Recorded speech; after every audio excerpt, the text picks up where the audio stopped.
Primer corte de cuentas que hacen las ONGs defensoras de derechos humanos al gobierno Petro. ¿Cómo le fue?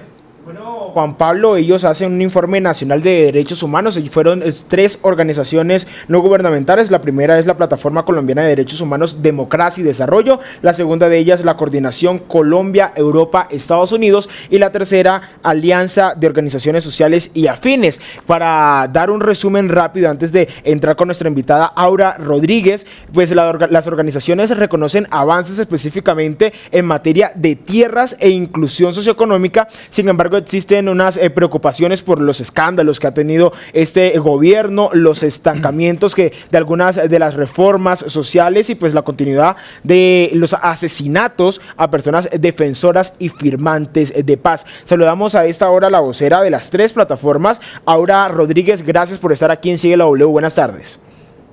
Buenas tardes y gracias por la invitación. Bueno, ahora yo quisiera comentar y comenzar mejor por el principio, y es el gobierno anterior. En ese informe ustedes hablan de algunas cosas que dejó el gobierno anterior pues en un estado no muy bueno, otras cosas que de cierta manera daban un buen camino para que al día de hoy tuviese este gobierno un buen resultado en cuanto a derechos humanos. Pero entonces hablemos específicamente de esas cosas que dejó el gobierno del expresidente Iván Duque. Sí, lo que nosotras veníamos diciendo como plataformas de derechos humanos, que reunimos un poco más de 500 organizaciones sociales y de derechos en todo el país, es que la herencia de Duque, y eso lo comprobamos en los 4 informes anteriores que hicimos del gobierno, es que se caracterizaba por 3 elementos. El primero, que Colombia estaba entrando una nueva ola de violencia, y eso lo estamos diciendo hace casi 3 años y medio en el país, que el incumplimiento del acuerdo de paz lo que estaba llevando era una reconfiguración del conflicto en los territorios, y que lo que iba a hacer era aumentar nuevamente la violencia en algunas regiones del país, y que por eso debía implementarse el acuerdo de manera inmediata. Sin embargo, no se implementó el acuerdo, como también lo dijimos estos años anteriores en el gobierno de Duque, y esa es una herencia que cada vez es más fuerte. Es decir, nosotros reafirmamos que estamos en una nueva ola de violencia y de reconfiguración de este conflicto en los territorios. Eso por una parte. Por otra parte, también habíamos dicho que la pobreza y la desigualdad en Colombia pues seguía avanzando. En los informes anteriores también habíamos dicho cómo se necesitaban medidas que fueran mucho más eficaces para la superación, por ejemplo, de la pobreza en regiones como La Guajira o el Chocó, o en la periferia de las ciudades más grandes. Y el último elemento que habíamos dicho era que justamente parte de todo lo que estaba sucediendo en el país era el deterioro también de la democracia en términos especialmente de participación y de reconocimiento de la voz de la ciudadanía y la construcción de la ciudadanía, y eso tenía que ver con la represión, por ejemplo, en torno a la protesta y otros asuntos. Lo que hacemos en este informe es decir, esas alertas que nosotros hicimos ya hace varios años y que repetimos año a año, pues en este momento decidimos es justamente lo que está sucediendo en los territorios. Es decir, Petro enfrenta una herencia también de reconfiguración del conflicto, de la instalación de los actores armados de una manera diferente, pero cada vez más represiva en los territorios, y además de todo esto estamos inmersos en un proceso de elecciones electorales que ya sabemos que durante toda la historia de Colombia, excepto apenas se firmó el acuerdo de paz, trae de por sí grandes peligros para líderes sociales y líderes políticos en las regiones. Habla el informe, Juan Pablo, de 168 asesinatos de líderes y lideresas sociales desde agosto del 2022. Y otra de las preguntas que surge con esto, porque tiene que ver, ahora quisiera preguntarle específicamente ese cambio del SMAT, de lo que se llamaba SMAT, de lo que se llama SMAT, a la UNDMO. Ese cambio se registró dentro de ese informe que encontraron, y pues si ese realmente fue un cambio estructural y hoy se ven las consecuencias positivas de ese cambio. Bueno, ahí hay dos elementos que dice el informe que son muy importantes y es como avanza en este gobierno vemos que efectivamente los distintos sectores, tanto cercanos al gobierno como de oposición, cuentan con las garantías para protestar y eso nos parece que es supremamente importante en un país como estos porque el respeto a la protesta y la no criminalización de la protesta es algo que las organizaciones de derechos humanos hemos insistido por décadas. Sin embargo, parte justamente de las protestas y del estallido social que hubo en los años pasados, se exigía el desmonte del ESMAD y lo que vemos es el cambio de nombre del ESMAD a una nueva unidad que realmente hace las mismas veces de lo que hacía el ESMAD antes. Lo que nosotros hemos pedido desde las plataformas de derechos humanos y que vamos a seguir insistiendo es justamente en la discusión de una ley nacional que genere unas garantías reales para que la protesta en Colombia sea un derecho y que sea respetado y que por supuesto por protestar no tengamos distintas violaciones de derechos humanos. Y eso todavía está a puertas de hacerlo porque no hemos visto esos cambios. Pero ahora, yo quiero que nos devolvamos entonces a su primera respuesta, porque usted nos habló del tema del proceso de paz, lo que dejó de implementarse en el gobierno Duque, que sin duda tiene ahora un impacto en el gobierno Petro. Pero también ha habido una denuncia que se ha estado multiplicando en distintas regiones, pero se me viene a la cabeza, por ejemplo, lo que ha ocurrido con las comunidades desmovilizadas en el Meta, que terminaron convirtiéndose en desplazados. Y que le pedían al gobierno, por favor, hagan algo, por favor, garantícenos seguridad, por favor, ayúdenos, y no pasó nada. ¿Ha fallado el gobierno Petro a la hora de proteger a los firmantes del acuerdo de paz? Bueno, hay varios elementos y es que nosotros habíamos advertido y seguimos advirtiendo que necesitamos una implementación integral del acuerdo, pero también habíamos dicho en los años anteriores que estábamos abocados a un desmantelamiento casi de la institucionalidad en torno a la paz y a la implementación del acuerdo en particular.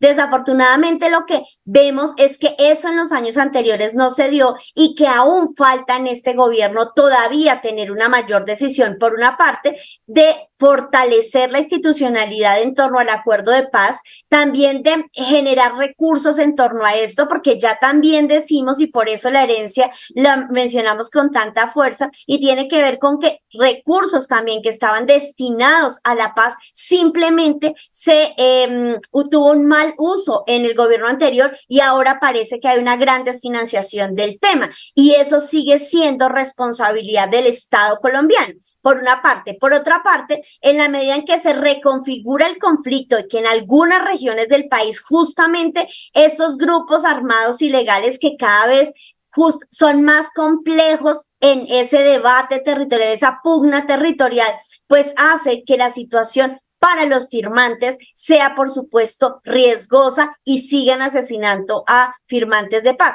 Pero también sucede con líderes, con lideresas sociales y con defensores de derechos humanos. Sí, Aura. Es decir, lo que se necesita es continuar justamente en la construcción de paz, en la garantía y en la implementación real del acuerdo de paz, porque sin lugar a dudas como plataformas debemos seguir defendiendo la vida de todos los colombianos y Aura colombianas. Rodríguez, vocera de estas tres plataformas, es muy importante lo que usted nos está diciendo y usted aquí nos recalca, hay un diagnóstico, hay una dolencia del gobierno anterior, hay unos incumplimientos, pero es que también hay que ser conscientes que ya llevamos un año del gobierno Petro y quiero preguntarle cómo ha incidido en la afectación de los derechos humanos la política de paz total, sobre todo en los territorios, porque hablamos con las comunidades y nos dicen, estamos de acuerdo con la paz total, pero mientras tanto se genera una incertidumbre y se piensa que entonces estos grupos pueden hacer lo que quieran y en medio está el desplazamiento, las comunidades no sabemos qué hacer, el cese el fuego, entonces se intenta como justificar que se siga manteniendo esa violencia en los territorios. ¿Qué analizan frente a la incidencia de esta política?